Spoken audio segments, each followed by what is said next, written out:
지금 이제 말들이 뭐 의료산업, 보건산업, 보건의료산업 뭐 굉장히 많은 이 터미놀로지들이 사용이 되고 있고 실제 이제 새롭게 대두되는 영역으로서 계속 진화하는 어떤 영역이다.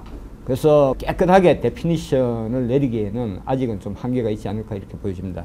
저희가 보건의료산업이다 이렇게 주로 얘기를 하면서 영어로는 뭐 헬스케어 인더스트리 이렇게 통상적으로 쓰고 있습니다. 그래서 여기에 더 추가돼 가지고 아마 웰빙까지 웰리스까지 포함이 되는 이런 어떤 행복까지 포함이 되는 이와 같은 어떤 산업 영역으로 보는 것이 더 맞지 않을까 이렇게 생각이 들고 실제 이제 기존 영역은 뭐 의료 서비스라든지 제약, 의료기기, 화장품, 뭐 뷰티 뭐 이런 것들이 이제 기존 영역으로 볼 수 있고 새롭게 아마 대두되는 영역이 건강관리라든지 유헬스, 항노화, 그 다음에 이제 글로벌 헬스케어라고 해서 이제 해외 환자 유치 및 의료기관 해외 진출 이와 같은 어떤 영역들이 새롭게 도입되고 있는 이런 어떤 부분입니다. 그래서 이 신규 영역은 아무래도 새로운 기술의 발전에 의해 가지고 새로운 어떤 시장들이 계속 열리고 또 새로운 아마 비즈니스 모델들이 개발이 되면서 점점 아마 커져갈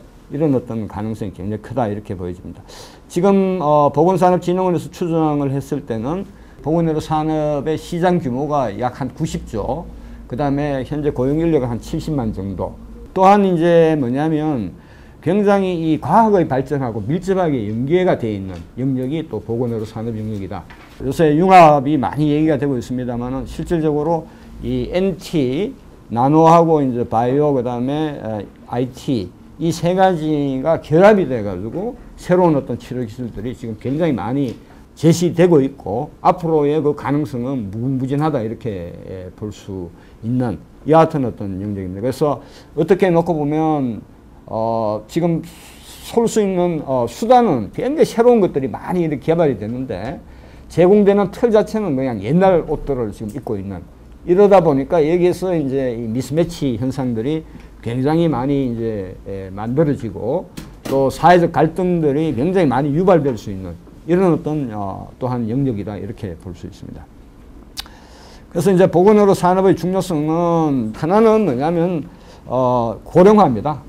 근데 이제 단순하게 고령화의 문제뿐만이 아니고 생활 수준 자체가 경제 수준 자체가 이제 향상이 되기 때문에 이 욕구의 어떤 기대치도 계속 올라가는 이와 같은 어떤 상황이고 또 하나는 이제 우리가 생활 습관병이라고 이제 뭐 요새 얘기를 합니다만은 습관에 따라 가지고 생기는 뭐 고혈압, 당뇨, 비만 뭐 여기에서부터 발생되는 여러 가지 어떤 질환들이 이제 주된 질환입니다. 세계적인 어떤 통계를 놓고 보면 2012년도에 총 사망자 중에 70%가 뭔가 하면 non-communicable disease로 돌아가셨다. 이렇게 옛날에는 전부 다 전염병 뭐 이런 것 가지고 했는데 뭐 이 개도국이든 뭐든 전 세계적으로 놓고 봤을 때 그래서 거의 다 이 생활 습관병에 의해서 이제 죽게 되는 이 같은 어떤 상황입니다. 그러다 보니까 세계 시장 규모가 이제 급성장하고 있는 통계마다 좀 틀립니다만은 2015년도에 약 7.1조 달러, 8천조 정도가 이제 세계 시장의 어떤 규모다. 그래서 뭐 통신이든 자동차든 다른 어떤 산업 영역에 비해서 굉장히 이 규모 자체가 이제 큰 이와 같은 어떤 부분이고 또한 이 보건의료 산업 영역이라는 것 자체가 기술 집약적이면서 노동 집약적인 이와 같은 어떤 산업의 어떤 형태를 띠고 있다 보니까 당연히 이 일자리 창출 측면에 있어서는 굉장한 임팩트가 있는 이와 같은 어떤 상황입니다. 예를 들어 가지고 이제 1조 규모를 놓고 보면 뭐 서울 아산병원 같은 데는 약 7,000명, 정규직까지 치면 한 10,000명 정도를 고용을 하는데 삼성전자 같은 거는 1조 매출에 약 1,000명, SK텔레콤 같은 거는 뭐 400명 이래 되니까 이 소위 괜찮은 일자리 창출이라는 게 우리 사회적 아젠다인데 실질적으로 이쪽 영역이 커지면 진짜 이 디센트한 잡들이 굉장히 많이 만들어질 수 있는 가능성을 갖고 있다 이렇게 보여집니다. 그 다음에 이제 또 하나는 이제 새로운 어떤 기술들이 개발이 될 때 그 기술들이 비용 효과적인 어떤 기술들이 진짜 개발이 된다면 의료비 지출을 효율화하는데 절대적인 어떤 영향을 미칠 거다 이렇게 보여집니다. 특히 우리나라 같은 경우에 있어서는 지금 의료비 증가율이 OECD 국가 중에 1위입니다.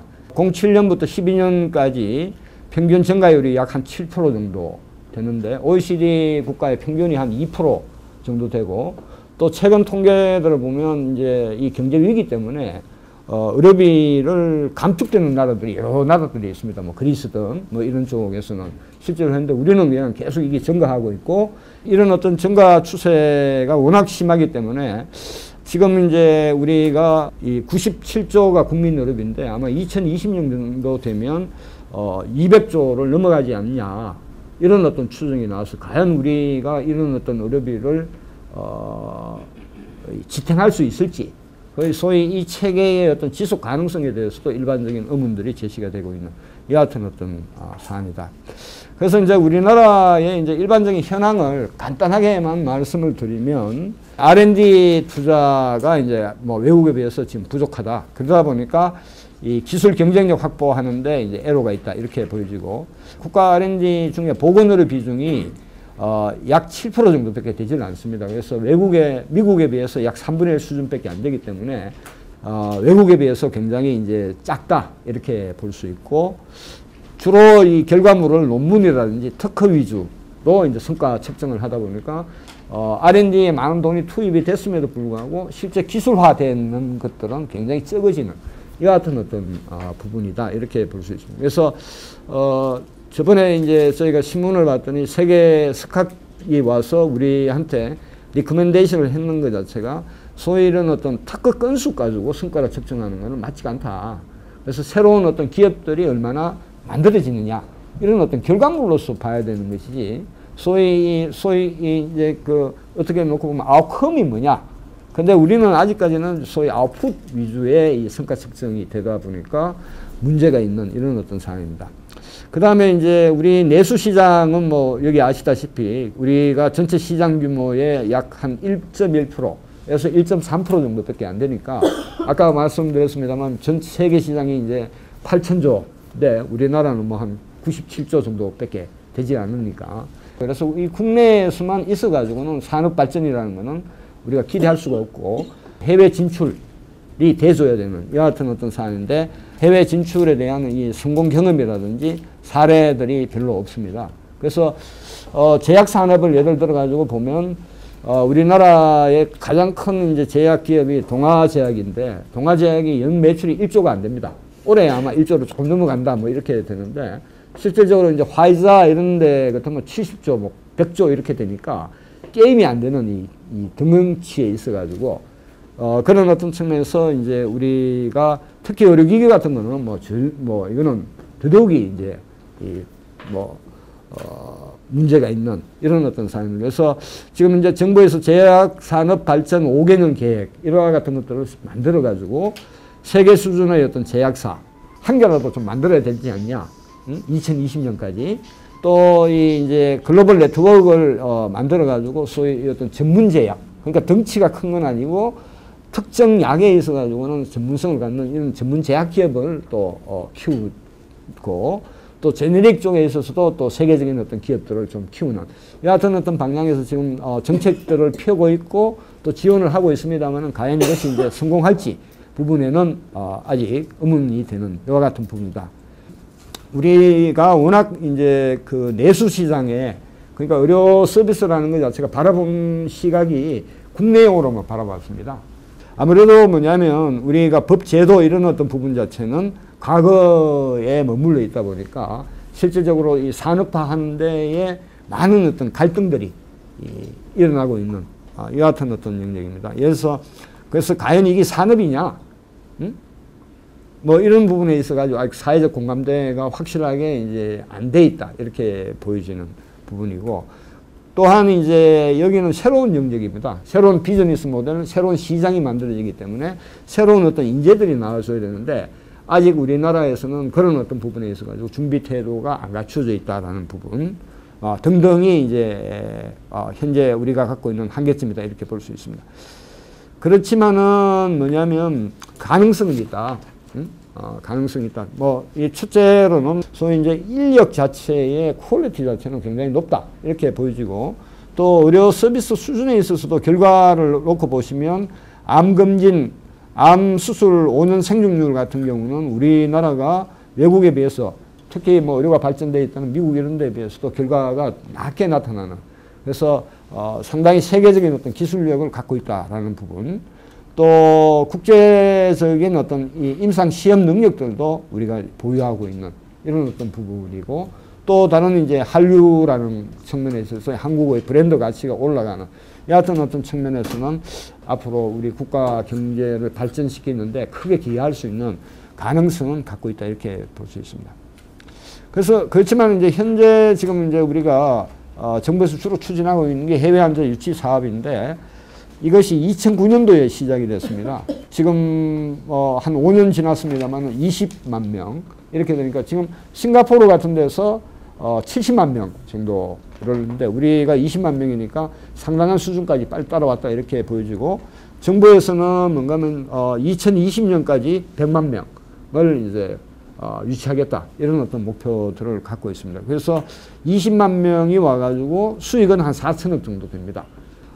싱가포르는 제가 봤을 때 한 70만 명이 와가지고 한 9천억 정도 이 수익을 발생시키고 있으니까, 우리도 뭔가 하면 단위당 단가는 싱가포르보다 좀 더 낮다, 이렇게 볼 수 있습니다. 그 다음 또 하나는 뭐냐면 이제 의료기관의 어떤 해외 진출입니다. 서울대학병원이 이제 중동 아부다비의 병원 위탁 운영을 5년간 하면서 뭐 1조, 뭐 또 사우디 같은 나라에서 트레이닝 프로젝트다.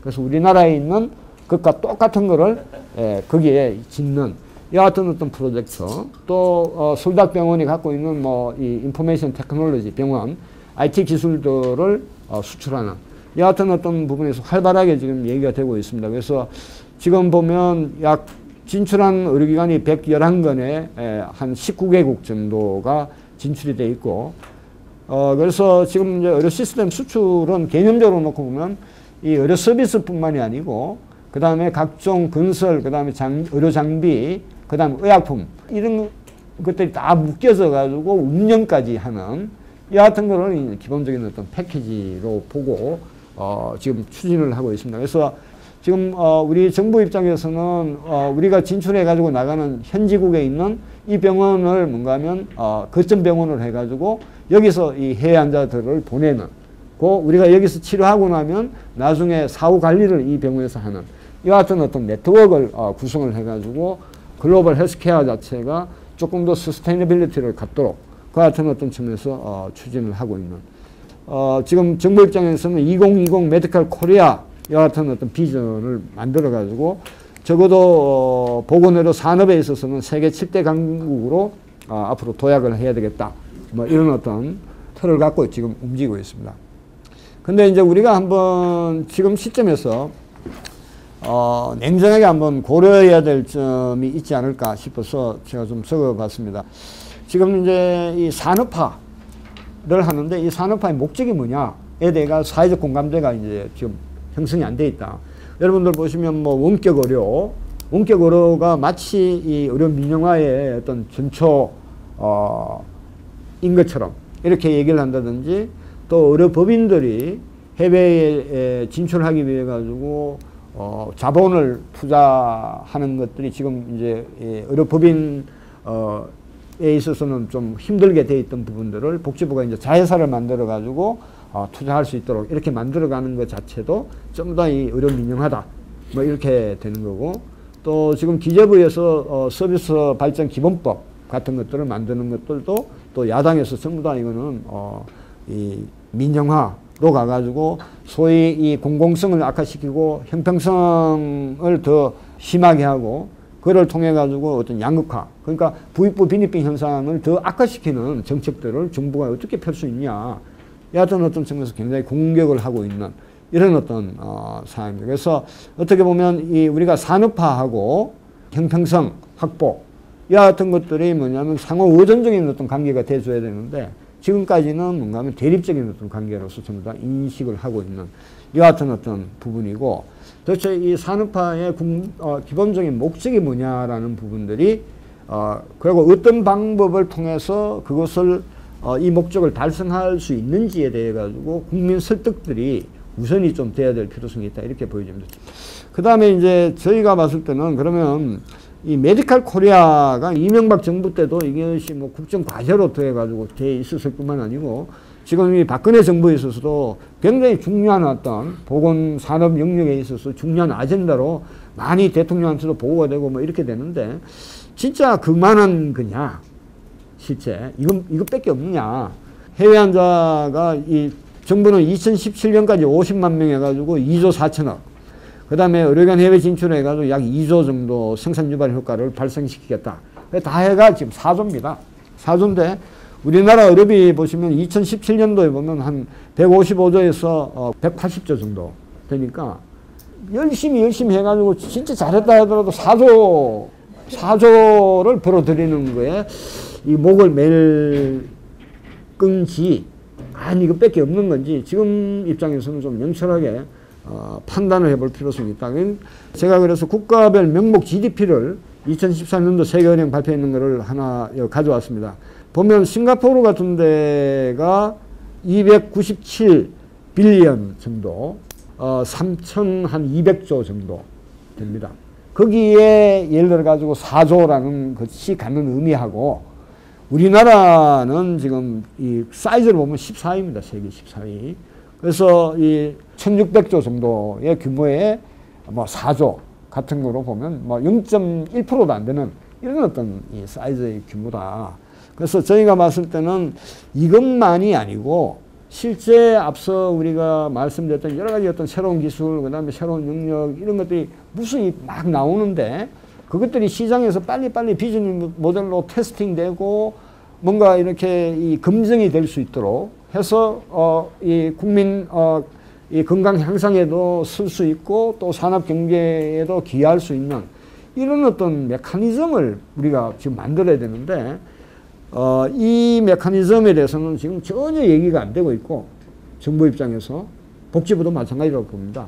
지금 그냥 눈에 보이는 이런 어떤 부분에만 뭐 있다 보니까 진짜 롱텀하게 이게 과연 우리가 뭐 그냥 갈 수 있냐. 지금 앞에 눈에 보이는 사탕에만 이렇게 눈이 팔리다 보니까 뭐 장기적인 어떤 발전 이 역량, 캐패시티 자체를 확보하지 못하고 있지 않느냐 이렇게 보여집니다.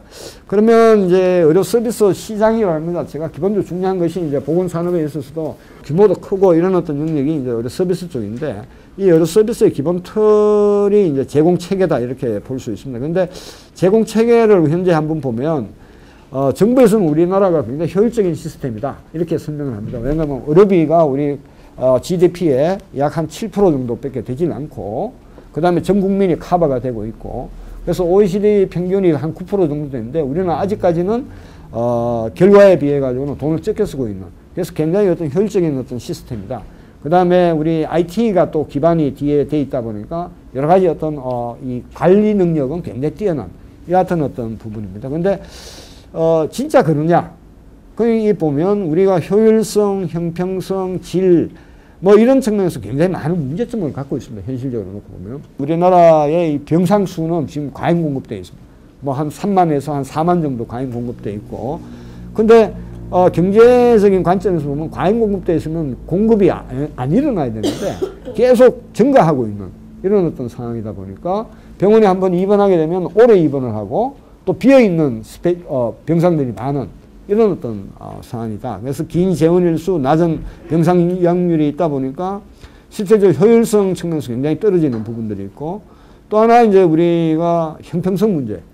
그러니까 이게 뭐 도시와 농촌과 그 다음에 대도시와 중소도시와 또 하나 이제 이 문제가 되는 건 소득 계층간입니다. 잘 사는 사람하고 못 사는 사람에 있어서 우리가 건강보험이 돼 있다라고 얘기를 하지만은 실제 그 이용하는 양상들을 놓고 봤을 때 차이가 발생을 하고 있는 부분들이고 그것이 뭐냐면 건강 불평등 그러니까 경제적인 어떤 계층의 차이가 건강 불평등을 초래하고 있는 이 같은 어떤 현상이다 보니까 그러니까 뒤쪽에 있는 사람들은 산업화가 되면 더 불평등이 심해질 거다 이런 어떤 우려들이 있고 그 소수의 목소리가 우리 앞으로 나가는 데 있어서 발목을 잡고 있는 이 같은 어떤 현상들이다. 저희가 봤을 때는 이 문제점들을 해결을 해야만이 실질적으로 우리가 새로운 변화를 수용할 수 있는 틀을 아마 만들 수 있다. 이렇게 보여집니다. 그래서 지금 우리가 굉장히 착시 현상들을 많이 갖고 있는 것이 마치 우리나라의 의료기관이 놓고 보면 병원만 놓고 보시면 우리나라에 약 한 2,000개의 급성기 병원이 있습니다. 요양병원이 한 1,200개 정도 있는데 2,000개의 병원 중에 그러니까 의원은 빼고요. 의원은 한 27,000개 있으니까 그 의원은 빼고 2,000개 중에 상급종합병원이라고 해서 대학병원이 43개가 있습니다. 지금 정부에서 지정되어 있는 43개. 근데 우리가 지금 막 목소리 내고 눈에 보이고 있는 거는 이런 큰 병원이에요. 큰 병원들은 뭐냐면 여기 나와 있듯이 이런 어떤 프로세스를 거쳐가지고 지속적으로 그 규모들을 몸집을 불려가고 있는 이런 어떤 상황입니다. 근데 진짜 여기에 있는 43개 의료기관을 이용할 수 있는 국민의 비율은 몇 프로냐. 응? 그러니까 우리나라 병원이 43개밖에 없냐. 그렇지 않다는 겁니다. 근데 43개에서 벌어지고 있는 현상들을 해결하려고 정부가 여러 가지 노력들을 하고 있습니다. 나머지 저기 1900개는 그냥 관심 대상에서 벗어나 있는 이런 어떤 이 정책들을 펴고 있다. 그러니까 이게 이 43개가 이 목소리가 워낙 크고 또 상당한 뭐냐면 로비력들을 갖고 있습니다. 실질적으로 뭐 우리 정치인들 중에 일반인들이 가고 있는 작은 병원에 가시는 분이 누가 있습니까? 전부 다 큰 병원에만 다 가니까 뭐 거기서 얘기하는 것들이 가장 큰 문제인 것처럼 이렇게 이제 인지가 되고 있는. 그래서 지금 저희가 보면 핵폭탄으로 갖고 있는 것은 지금 이제 병원의 규모들이 이 소위 규모의 경제에 있어가지고 우리나라 이 중소병원들은 이쪽에 가 있습니다. 지금 100병상 미만, 100에서 200병상 미만의 어떤 병원들은 기본적으로 생산 단위당 이 비용이 오를 수밖에 없는 이런 어떤 구조의 병원들이 1,100몇 개가 지금 있다는 겁니다. 그래서 저희가 봤을 때는 이걸 구조적으로 우리가 문제를 해결을 해줘야지 이 병원들이 서바이벌을 하는 거지 그냥 수가를 올린다든지 이렇게 해가지고는 더더욱이 큰 병원은 큰 병원대로 더 경쟁력이 있으니까 작은 병원들은 못 따라가게 되는 겁니다. 근데 돈은 돈대로 쓰여지고 결과는 안 좋고 그 다음에 뭔가 이런 새로운 것들을 수용할 수 있는 이 여력들은 떨어지는 이것들이 이 근원적으로 해결이 안 돼가는 이런 어떤 틀들을 갖고 있다. 그래서 병원들을 틀을 바꿔야 된다. 다수의 병원들이 이 규모에 오도록 만들어주고 이 작은 데 있는 이런 어떤 병원들은 요양병원으로 전환을 시키든지 이렇게 가져야 됩니다. 그러면 기존에 있던 병원들을 어떻게 바꿀 거냐. 이거는 뭐 M&A든 여러 가지 어떤 방법들이 있을 수도 있고 한 개의 병원이 꼭 한 지역에만 있어야 된다. 이렇게 볼 수 없습니다. 세 개의 병원이 한 개의 병원으로 우리가 볼 수도 있는 거고 하나는 뭐 여기 마포에 있고 하나는 뭐 저 광화문에 있고 이 작은 병원 세 개가 한 개의 병원처럼 이렇게 움직여질 수 있도록 이렇게 해줘가지고 이것이 뭔가 이 경제 규모가 되고 경쟁력을 갖도록 만들어줘야 되는데 이런 것들이 전부 다 지금 블로킹이 되어 있는 거고 누구도 그런 부분에 대해서 얘기를 안 하고 있는 이런 어떤 상황이다. 지금 이제 보면 앞으로 돈이 굉장히 많이 들어간다는 거는 우리가 명확한 그거요. 그래서 과연 이게 이제 우리가 돈 쓸 수 있냐? 이런 돈을 누가 다 낼 거냐? 지금 국민들 의견조사 해보고 이러면 돈은 안 내겠다는 겁니다. 서비스는 더 많이 요구를 하지만은 돈 더 낼래 이랬을 때 내겠다는 의향이 거의 없는 이런 어떤 상황이다. 이것이 이제 2013년 보바스 포럼에서 2040년도까지 이 의료 시스템을 어떻게 서스테이너블하게 만들어 갈 거냐 라는 어떤 측면에서 제시했던 틀인데 수요 측면에서 이 비용을 유발시키는 것은 고령화, 그 다음에 불건강한 생활, 그 다음에 기본 욕구 충족 시에 추가적으로 더 기대를 하는. 그 다음에 소비자 입장에서는 뭐냐면 베스트, 자기 입장에서. 그러다 보니까 이제 가격이 증가하는 부분이 있고 또 하나는 뭐냐면 이 의료 기술이 새로 발전하게 되면 새로운 기술들이 굉장히 고가입니다. 또 하나는 뭐냐면 비용보다는 예를 들어서 비용이 2배 들더라도 결과가 10% 나아지면 그 2배짜리를 쓰는 것이 의료기관이고 또 소비자도 그렇게 된다는 거죠. 그래서 비용 대신에 결과 중시하는 이와 같은 것, 또 그 다음에 부적절한 어떤 인센티브 체계입니다. 어떤 이 아웃컴이 좋은데 에 뭔가 돈이 더 많이 가는 것이 아니고 실제 돈을 많이 쓰고 있는 서비스에 돈이 더 많이 가는. 그러다 보니까 아웃컴하고 이 비용 지불 체계하고 매칭이 안 되는 이와 같은 어떤 문제점을 갖고 있고 또 하나는 뭐냐면 기득권입니다. 지금 그래서 우리나라에서 현재 의료계에 있어가지고 이슈가 되고 있는 사안들을 정확하게 아마 살펴보면 다 기득권 문제이지 소비자 입장에서 그걸 얘기를 하고 있는 것은 아니다. 은행 같은 데는 지금 뭐 전부 다 스마트폰과 다 뱅킹하고 있습니다. 옛날에 다 찾아가다가 엄청나게 발전했는데 지금 뭐냐면 의료는 전화 상담조차도 뭔가는 안전성이 떨어진다 이래가지고 의사들이 지금 반대하고 있는 이런 어떤 부분이니까 도저히 나갈 수가 없는 이런 부분이죠. 근데 그렇지 않다는 겁니다. 기술은 나중에 보시면 지금 뭐 줄기세포 치료 이런 것들이 얼마나 발전돼 있고 앞으로의 이 맞춤 의료 이런 것도 계속 나가는데 제공 방식은 지금 옛날 방식 그대로 이제 있고 그것은 왜 그러냐? 기존의 이 기득권들이 새로운 플레이어들이 당연히 들어와야 되는데 그랬을 때 이 자기 몫에 대한 어떤 불안감, 그다음 앞으로의 삶에 대한 확신들이 떨어지기 때문에 실제 이 변화를 저해하는 여러 가지 기득권이 있다. 그래서 지금 이렇게 보면 새로운 어떤 기술들이 많이 지금 등장하고 있는데 과연 이것이 뭐냐면 건강하게 생존할 수 있는 생존 기간이 늘어나는 것이 아니고 돈만 많이 들어가는 기간이 늘어난다. 그러니까 치료 기간만 늘리고 생존율이 제고가 되는 이런 어떤 부분들. 그 다음에 어떤 것이 더 이렇게 결과가 좋냐 이런 것들이 공표가 안 되고 있는 이런 어떤 상황입니다. 그래서 소위 의료 부분에 있어서만큼 트랜스페런시가 떨어지는 데가 없다. 이렇게 바라보고 있는 거고 그 다음에 이제 지불 제도 자체도 이런 어떤 문제점들을 갖고 있다. 그래서 이 틀은 우리나라도 지금 마찬가지다 이렇게 보시면 됩니다. 그래서 이 틀을 뭔가를 바꾸어야 된다.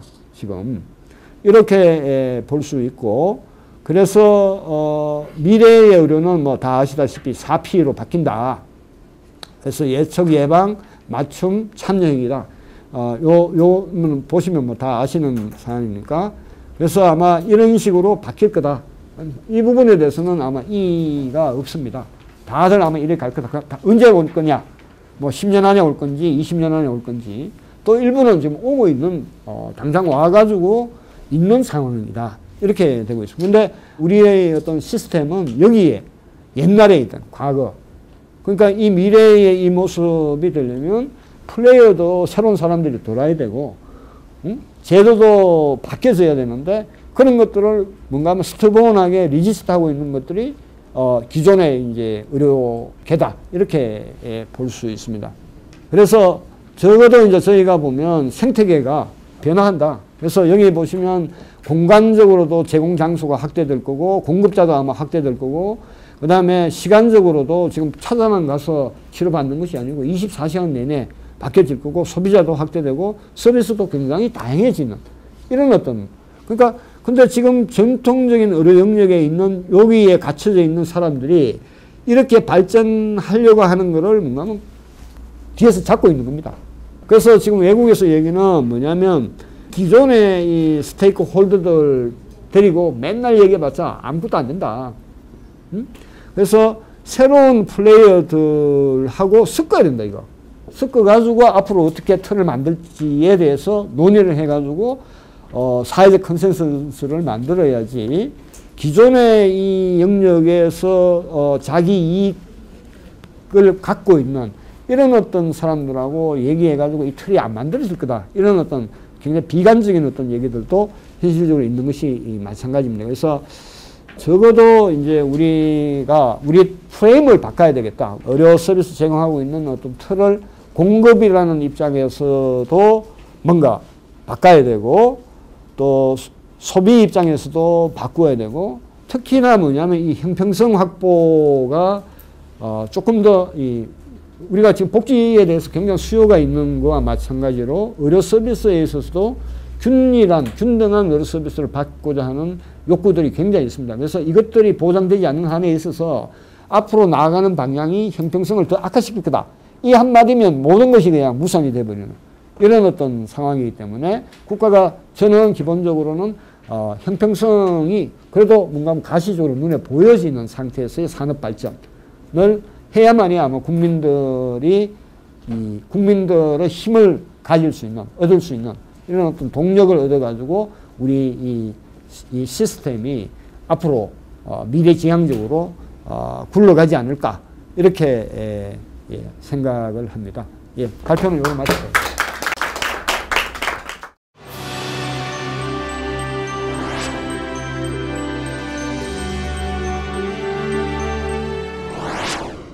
전통적인 헬스케어 플랫폼을 가지고 있던 이른바 이제 뭐 EMR 뭐 이런 것들을 했던 플레이어들이 새로운 국면에 지금 도달했습니다. 이 이제 EMR 데이터가 바깥으로 가는 거예요. 지금 그쪽 분야에서는 지금 애플하고 구글이 상당히 이제 아주 강력하게 싸울 것 같고요. 마이크로소프트가 조금 거기에 취약하게 좀 붙어 있고, 나머지는 크게 기대할 때는 별로 없는 것 같습니다.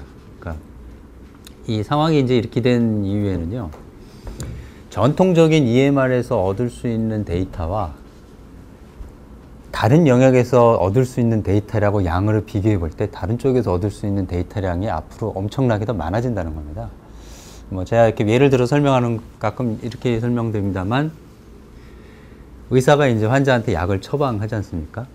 그럼 이 환자가 약을 잘 먹을지, 처방한 대로 먹을지 아닐지에 대한 데이터는 어디 있겠습니까?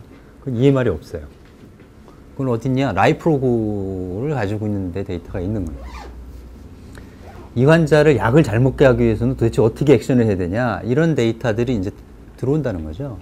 그래서 이런 스마트 플랫폼들이 헬스케어 영역에서 상당히 중요한 역할을 차지하게 될 거다, 앞으로. 그런 이야기들 이제 계속 하는 겁니다.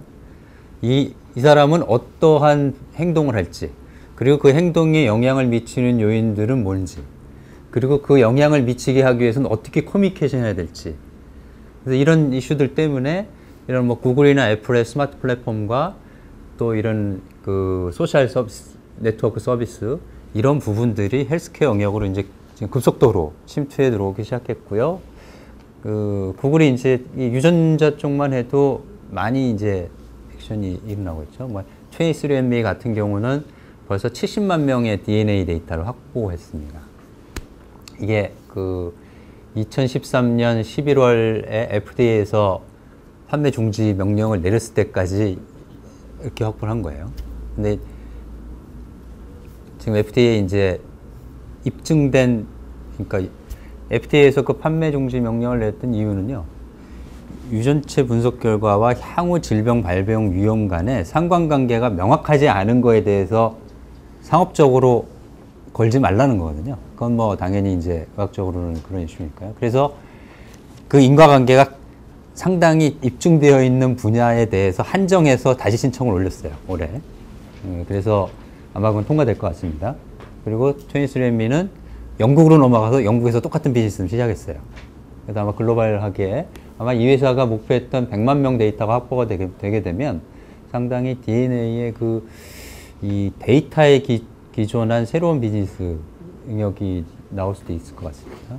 저도 뭐 다른 세미나에서 들은 얘기입니다만, 이쪽 이 맞춤의학 전문하시는 분이 이런 말씀 하시더라고요. 앞으로는 암센터가 부위별로 이게 장기별로 나가는 게 아니라 유전체형별로 암센터 병실이 마련될 거다라는 거죠. 위암센터, 뭐 간암센터, 이게 아니라 유전체형으로 나갈 수도 있을 거다, 뭐 이런 식으로 말씀을 하시더라고요. 그래서 그럴 정도로 상당히 이제 그런 데이터에 기반한 그 비즈니스들이 상당히 지금 많이 이야기되고 있다라는 거고요. 사실 이제 산업화 관련해서는 저희도 이제 주로 비즈니스를 미국하고 유럽 쪽에서 하고 있습니다. 이제 국내에서는 어차피 시장이 너무 작고 그래서 그렇게 가능성이 별로 없다고 판단해서 조금 이제 해외 시장이 좀 일찍 진출한 편이긴 한데요. 요즘 이런 겁니다. 우리나라의 그 의료 쪽에 뭐 의료 정보하는 회사들 있잖아요. 뭐 유비케어나 비트컴퓨터, 이런 회사들 매출 다 합쳐도 1,000억이 안 되거든요.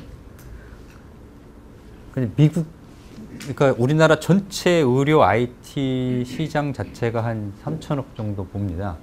근데 요거는 미국에서 한 20위 정도 되는, 30위 정도 되는 회사가 1년 매출하는 것보다도 작아요. 이 의료 산업이 생각보다 쉬운 산업은 아닌 것 같습니다. 그쪽에 이제 진출하려면 장벽들이 이렇게 계단형으로 되어 있습니다. 다른 산업은 이렇게 쭉 곡선으로 가잖아요. 근데 의료 산업은 일단 상품을 팔 수 있게 되기까지가 0에서 100으로 확 뛰는 이렇게 계단으로 되어 있습니다. 허가를 받기까지는 전혀 비즈니스가 안 되니까요. 허가를 받아서도 또 그 다음 단계로 올라가려면 어느 마켓에서 어느 보험에서 급여 승인을 받았느냐 뭐 이런 것들이 쭉 올라가는 거죠. 왜냐면 우리나라 시장에서 시약 처각을 받았다. 여기 올랐지 않습니까? 시약 처각을 받았는데 그럼 요 다음 단계에서 이제 다른 시장에 갈 정도 되려면 이제 투자 단위가 좀 달라지는 거죠. 미국 같은 경우는 이제 이런 그 바이오밸리, 이제 보스턴이나 이런 쪽에 바이오밸리나 뭐 이런 그 캘리포니아 쪽에 실리콘밸리 쪽에는 그런 그 엔젤 투자 마켓이 되게 활성화되어 있습니다. 그러니까 이런 바이오 벤처들에는 되게 중요한 게 30억에서 50억의 투자를 인풋할 수 있는 자본시장이 존재해야 됩니다. 근데 우리나라가 특히 약한 게 이런 그 엔젤 투자 마켓이 약하거든요. 그리고 투자 기간이 상당히 길기 때문에 그걸 버틸 수 있어야 된다. 그러다 보니까 이 작게 시작해가지고는 참 실제로 어렵다는 거죠. 근데 미국계 이런 바이오나 의료기기 쪽의 벤처들은 5년, 10년 후 비즈니스를 설계해서 아예 그렇게 가거든요. 근데 우리나라는 내년 못 버티면 망하는 뭐 이런 체계가 돼 있어서 상당히 이 중소기업들, 뭐 스타트업들은 거의 좀 불가능한 구조로 돼 있다. 이게 좀 한계고요. 그리고 우리나라 대기업들이 이쪽 헬스케어 마켓에 진입하는 것도 역시 아직 그 헬스케어 마켓을 잘 모르고 진입하는 경우가 많은 것 같습니다. 뭐 보면은 제가 항상 강조하는 게 발을 담기기 전까지는 헬스케어 비즈니스에 진출했다고 얘기하지 말라는 거죠. 발 담그고 나서 5년, 10년 투자해야 그 다음부터 돈을 벌 수 있는 구조가 되는데 맨날 뭐 찔끔찔끔 해보다가 안 되니까 그 다음 해에 임원 잘리고 그 사업 접고 뭐 이런 식이 반복되고 있습니다. 그래서 그나마 이제 삼성이 바이오시밀을 하면서 이제 해서 투자하고 있습니다만 저게 과연 얼마나 오래 갈까는 조금 저도 봅니다. 왜냐하면 삼성의 그런 규모로 볼 때 조단위 산업으로 넘어가는 시점이 안 되면 드롭될 가능성이 좀 높다라고 보거든요. 삼성전자 같은 글로벌 기업들은 헬스케어 마켓에 들어오는 가장 좋은 방법은 역시 글로벌 헬스케어 기업을 인수하는 것밖에 없습니다. 이게 이제 예전에 그 올림푸스가 매물로 나왔을 때 그때 삼성이 인수를 못한 게 상당히 삼성으로서는 좀 되게 패착이 아닌가 싶긴 한데요. 그걸 인수했으면 쉽게 이게 이제 헬스케어 플레이어로 들어갈 수 있었을 겁니다. 근데 이게 그 IT 업체가 헬스케어 마켓으로 들어가는 게 생각보다 쉽지 않습니다. 보면 삼성전자보다 훨씬 탄탄한 인텔이라는 기업이 10년 전부터 그걸 들어가려고 계속 시도했어요. 자기네가 사업부 만들어서 제품도 출시하고 쭉 했습니다. 근데 2년 전에 손 딱 들고 지금 GE 헬스케어 밑으로 들어가 있습니다. 인텔도 그렇게 가거든요. 우리나라 대기업들이 우리나라 헬스케어 시장이 작다 보니까 이게 대기업의 자본력과 브랜드로 좌지우지할 수 있다는 환상에 좀 젖어 있는 것 같아요. 네, 그래서 비즈니스가 제대로 좀 안 되는 것 같습니다. 그래서 그런 거 있고, 저도 그런 점 때문에 헬스케어 비즈니스에서 막 하시는 분들 보면 절대로 국내 대기업이랑 뭐 하려고 하지 마라. 그러는 순간 망한다. 왜냐? 그 기업들은 글로벌 마켓에서 헬스케어 브랜드를 가지고 있는 기업들이 아니에요. 헬스케어 플레이어들이 아닌 기업들과 헬스케어 시장을 들어가겠다는 것 자체, 발상 자체가 잘못된 거죠. 우리나라 기업이라면, 그러니까 그런 것들을 하겠다면 해외 글로벌 헬스케어 기업들이랑 다이렉트로 이야기를 해야 되는 겁니다. 삼성전자보다는 GH헬스케어 만나고 지메스 만나고, 그런 회사들이 안 만나주면 거기보다 좀 더 작은 회사 만나고, 이렇게 해서 시장을 들어가야 실제로 이제 들어갈 수 있다는 거죠. 저 조금 덧붙여서, 저는 뭐 개인적으로는 우리나라 헬스케어 산업이 앞으로는 전망을 꽤 밝다고 보고 있습니다. 첫 번째는 뭐 앞에서 교수님도 언급하셨습니다만 상당히 고급 인력이 편지되어 있다는 겁니다. 고급 인력이 편지되어 있고, 그다음에 이 상당히 스피드가 빠르다는 겁니다. 우리나라 유일한 가장 큰 장점인데요. 임상시험이 비용도 비용이지만 이 기간을 단축하는데 우리나라 병원들만큼 대단한 곳은 없는 것 같아요. 정말로 미국에서 하면 한 2, 3년 걸릴 거를 그냥 막 6개월 만에 하시더라고요. 그러니까 그만큼 한국이 이 아웃풋을 내는데 상당히 좋은 곳이고, 다만 글로벌 비즈니스를 하기엔 인프라가 너무 취약하다 보니까 그게 연결이 안 돼 있어서 그렇죠. 상당히 그런 부분에서 경쟁력이 상당히 높다고 보고요. 두 번째는 저는 이제 이쪽 IT하고 좀 연결해서 그 고령화도 되게 중요한 팩터라고 봅니다. 근데 이제 저는 그 고령화에서 하나 더 추가해서 좀 덧붙여서 말씀드리면, 지불 능력이 있는 고령자가 늘어나다는 게 상당히 중요하고요. 그 이른바 우리나라의 베이비부머들이 앞으로 이제 5년 후부터 매년 50만 명이 은퇴 세대로 들어섭니다. 매년 50만 명이.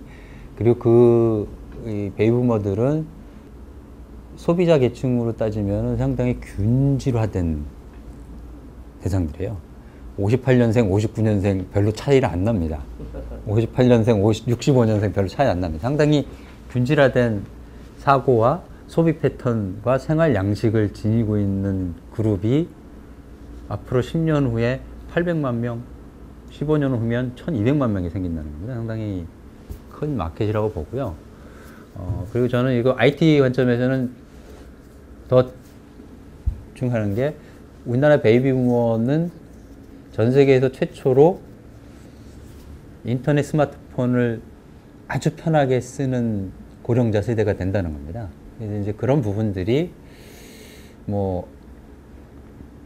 그래서 이제 구글이나 전 애플 쪽에 가서 또 그런 얘기를 해요. 우리나라에 투자해서 우리나라에 테스트베드 만들어라. 5년 후에 최초로 실험해 볼 수 있을 거다. 이제 이런 말씀 많이 드리는데요. 그런 데이터들을 아주 즐겁게 큰 이 저항감 없이 그 회사에 제공할 수 있는 세대들이 지금 은퇴하고 이렇게 된다는 거죠. 그래서 그런 점에서 좀 이렇게 산업화에 대해서 그런 가능성들을 좀 볼 필요가 있지 않겠냐 거고요. 사실 저는 글로벌 헬스케어 쪽은 되게 열심히 해야 된다고 생각합니다. 왜냐하면 이게 그 사회 정책적으로는 되게 의미 있는 일이거든요.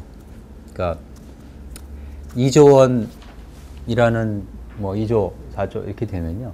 2조 원이 되면은 예를 들면 고용 창출이 2,000명이 된다. 그럼 이건 어떤 의미가 있냐면요. 이 양질의 고용 창출이 2,000명이 되는 겁니다. 양질의 고용 창출이란 뭐냐면요. 현대 이런 이 젊은이들이 원하는 도시형 직장입니다. 삼성전자 한다고 해서 저 우스갯소리로 그러더라고요.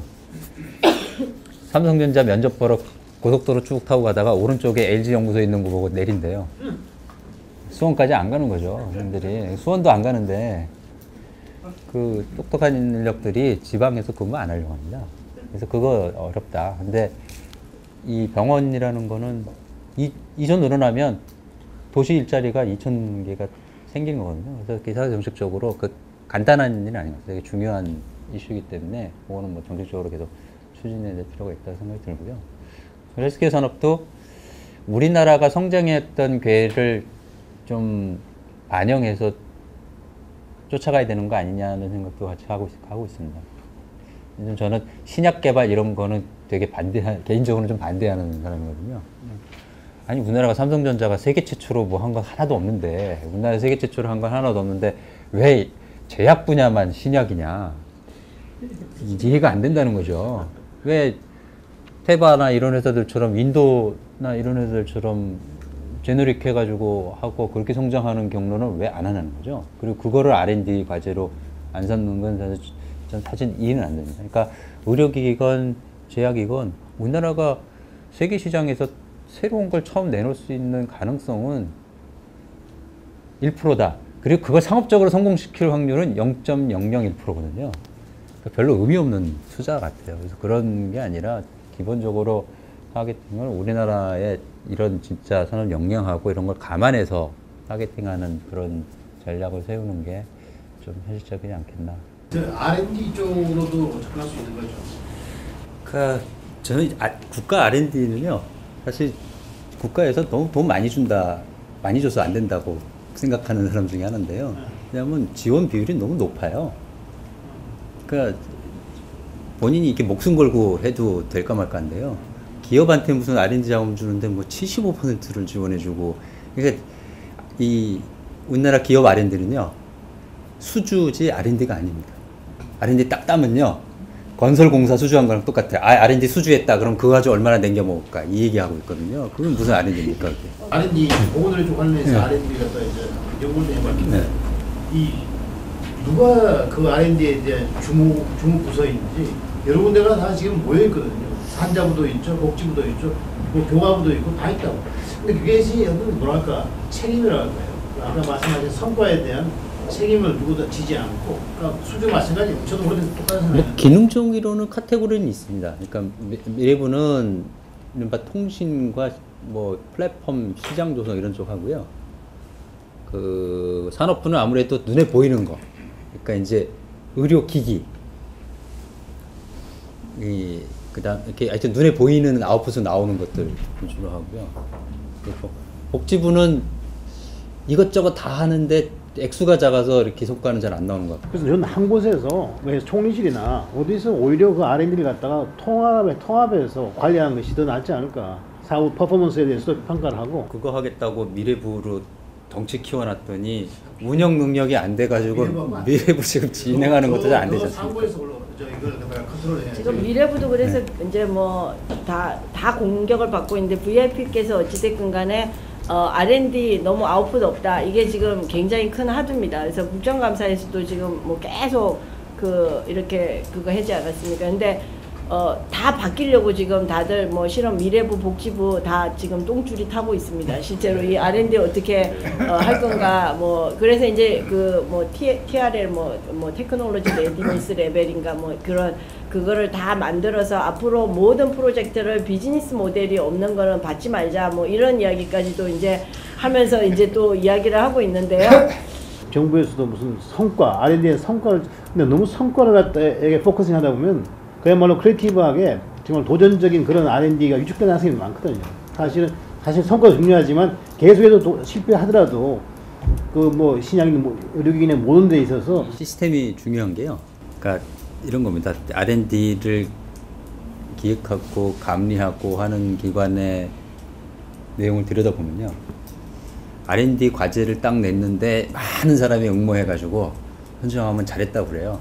저는 한심하다고 그럽니다. 세상에 무슨 8개, 뭐 10개 컨소시엄이 들어와서 경쟁할 그럼 그렇게 많은 데들이 만들 수 있는 거면 그게 무슨 경쟁력이 있는 R&D 있어요. 누구나 할 수 있는 거를 계속 올립니다. 기획과제로. 누구나 할 수 있는 기획과제가 올라오니까 그렇게 할 수 있는 거고요. 그리고 누구나 할 수 있는 기획과제인데 보상 비율이 너무 높아요. R&D 과제인데 기업들한테 75% 주거든요. 75% 준다는 얘기는 뻥튀김 해가지고 올리잖아요. 100% 이상 주는 거예요. 그러니까 안 나오는 겁니다. 아프지. 상용할 생각도 없고 그냥 R&D만 따먹는 R&D 좀비 기업이 80%예요. 우리나라. 사실 지금까지 이 틀을 다 깨야 된다고 생각하거든요. 지금까지 네, 저희가 얘기한 거는 의료산업 얘기밖에 안 겁니다. 결국 깨질 겁니다. 환자 얘기밖에 안 하고 있어요. 근데 실제로 훨씬 더 큰 시장, 건강이 시장인데 그래서 지금 아까 얘기하신 것 중에 미래 산업 생태계 변화, 저는 이게 굉장히 공감하는 겁니다. 그러니까 전통적인 의료 영역에서만 지금 계속 토론하고 있는 거예요. 그러니까 환자 중심에. 그건 시장에서 굉장히 작은 시장입니다. 그리고 굉장히 규제가 많은 시장이에요. 그러니까 여기서 어떻게 하려면 기존의 스테이크홀더도 있고 규제도 있고 아예 그거를 벗어난 여기 보면 소비자를 완전히 확대시켜 버리는 거죠. 그러니까 건강인이고 글로벌돼 있는. 그래서 지금의 의료산업에 보건의료산업돼 있지만 이걸 바꿔서 저는 의학산업 또는 건강산업으로 아예 바꿔버리고 지금 정부는 거기다가 그 서비스에다 아예 투자를 하는 걸로 방향을 잡아버리자는 겁니다. 그래서 예방하고 뭐 이런 쪽으로 가는 거죠. 그러니까 예방에 사실은 꼭 의료가 꼭 필요한 건 많잖아요. 대부분이 식이, 영양, 그 다음에 그 운동 뭐 이런 것들이거든요. 그럼 웰니스 산업을 한다고 하면 우리나라가 웰니스 산업의 경쟁력 요소가 뭐냐를 따져봐야 된다는 거죠. 그냥 그 시장이 클 거니까 하자. 그거는 그러니까 뭐 타겟팅하고 정확히 들어가야 되잖아요. 그러면 의료는 그나마 그래도 의료 서비스에 대해서 우리나라가 나름대로 이렇게 퀄리티를 인정받아서 해외에서도 오고 막 하는데 그럼 웰니스에 대해서 우리나라의 경쟁력은 도대체 뭐냐 이거죠. 선사 체험? 그런 건 아니잖아요. 그러니까 뭐 힐링 캠프. 웰니스와 관련해서 예를 들면 운동과 관련해서 글로벌 시장에 나가서 액티브하게 이 정도 이런 기업도 있어라고 얘기할 수 있는 기업이 있냐는 거죠. 없어요. 식품 쪽에 조금 해볼까 말까 한 수준 조금 있고요. 네. 화장품 이제 아모레퍼시픽이 조금 뭐 그 정도 나간 그런 수준이고요. 그러니까 글로벌 경쟁력 수준으로 딱 보면 의료 쪽에 비해서 우리는 못하면 못하지 그렇게 앞서 있지 않다는 겁니다. 산업적 관점에서 보면요. 웰니스라는 산업을 만드는 건 되게 중요한데요. 글로벌 경쟁 체계에서 비교할 때 저희가 말한 거는 이런 규제나 뭐 이런 그 데비에이션을 좀 피해가는, 왜냐하면 우리가 의료 산업을 활성화하려면 저는 규제와 관련해서도 좀 완전히 시각이 다릅니다. 우리나라는 규제가 약한 국가 중에 하나예요. 의료 산업에서. 네. 예를 들면 저희도 똑같은 제품을 우리나라에서 인증받으려면 3개월, 6개월입니다. 미국 가면 1년, 2년 걸려요. 맞아요. 코스트 우리나라 500만 원, 미국 1억 이렇습니다. 네. 그건 사실 그렇죠. 네. 그래서 그러니까 우리나라에서 임상시험을 많이 합니다. 미국이 규제가 없는 게 아니고요. 미국은 그 규제를 뛰어넘을 만큼의 투자를 하는 시장이 발달돼 있어서 그걸 다 넘어서서 진출해서 비즈니스를 하는 거예요. 삼성전자가 예를 들면 이번에 갤럭시 그 산소포화도 센서 넣은 거를 인정해 달라고 그것 때문에 이슈인데, 저도 그 식약처의 규제개혁위원이고 해서 그와 같이 논의를 했는데요. 심플합니다. 삼성전자는 FDA는 왜 되는데 우리나라는 안 되냐 그런 주장을 하는 거예요. 그래서 사기치지 말라고 했어요. FDA는 그걸 인정해 준 게 아니고요. FDA는 명시적으로 이건 의료기가 아니라고 선언한 데에는 개입하지 않겠다예요. 대신 그로 인해서 문제가 발생하면 니네가 책임져. 그 얘기는 미국에서 엄청 무서운 얘기입니다. 왜냐면 징벌적 손해배상제가 있기 때문에 그거 잘못해서 사람 죽으면요 몇 천억 배상이 떨어지는 거예요. 그러니까 FTA에서 인정 안 해주고 관계없이 더 큰 규제의 시스템이 있거든요. 그러니까 그런 거예요. 근데 그런 거 펴놓고 우리나라는 사람 죽어도 기껏해야 2, 3억 주면 땡이니까 풀어달라고 하는 거죠. 그러니까 이제 그런 갭이 있습니다. 그러니까 우리나라가 의료산업과 관련해서 규제가 많아서 못하는 것보다는요, 시장이 작아서 안 되는 거예요. 근본적으로는. 시장이 크면 그런 규제들을 넘어설 수 있는 것들 많이 할 수 있고요. 왜냐면 지금 안 된다라고 많은 분들이 이야기하는 것 중에 명시적으로 판결로 안 된다고 선언된 거가 없는 거를 다 안 된다고 얘기하는 건 많아요. 예를 들면은 의료 정보를 클라우드로 해가지고 병원 시스템을 하는 게 불법이냐? 그거가 불법이라고 규정된 법 규정은 아무도 없습니다. 복지부가 안 될 것 같아요 라고 얘기한 것밖에 없어요. 이거 소송 제기하면 다 이깁니다, 실제로. 명시적으로 유일하게 있는 규정은 의료법에서 백업 장치를 병원 내에 두라고 그랬어요. 그 규정밖에 없습니다. 근데 만약에 우리가 글로벌 시장을 어차피 타겟한다면 김홍기 이사님처럼 우리나라의 규제가 그렇게 문제가 되느냐? 그러니까 예를 들어서 23andMe 같은 경우를 왜 우리나라에서 못하냐? 그러니까 영국에 갔잖아요, 결국. 우리나라는 시장이 안 되니까 안 들어오는 거죠. 아니 우리가 전 세계를 대상으로 23andMe 같은 시장을 열면 되는 거잖아요. 그런 자본을 또 축적할 수가 없으니까. 기본적으로 비즈니스 모델은 거기는 한 1조 영국은 된다는 건가요? 1조 넣고 영국도 그런 게 되는 거예요. 사실 저는 미국 시장은 사실 우리랑 워낙 다르다 생각하는데 거기 환경도. 근데 영국은 굉장히 오픈 마인드 돼 있고, 영국에서 최근에 어떤 게 하나 또 새로 나왔냐면 운동도 이제 앞으로는 맞춤 운동이라는 거거든요. 지노믹스를 통해 가지고 맞춤 운동. 그것도 새로운 벤처 사업으로 또 영국에서 나왔더라고요. 그러니까 이런 것들이 굉장히 활발하게 영국에서는 계속 일어나고 있는데, 그건 영국은 영어권이기 때문에 그런 건가 이런 생각도 하고 있고. 영어권보다는 영국의 지금 의료 시스템에 대해서 불만이 많아지니까요. 영국 정부는 지금 보험으로 커버 안 되는 거에서는 상당히 공격적으로 풀고 있습니다. 뭐 본인 돈 내고 한다는데 그렇죠. 뭐 상관이냐? 아니 우리는 원래도 풀려 있잖아요. 보험이 아닌 거가 근데 그게 컨트롤 안 하고 있어요. 보험이 아닌 것들은 컨트롤 안 하지만 너무 보험에 규제되는 게 많고 실제로 보험이 아닌 것들은 아니 건강연이 내가 내 유전자를 가지고 내 운동하는 거를 처방하고 시기 처방하는 거를 의료보험에서 누가 컨트롤합니까? 그러니까 그거는 뭐 그런 음식하고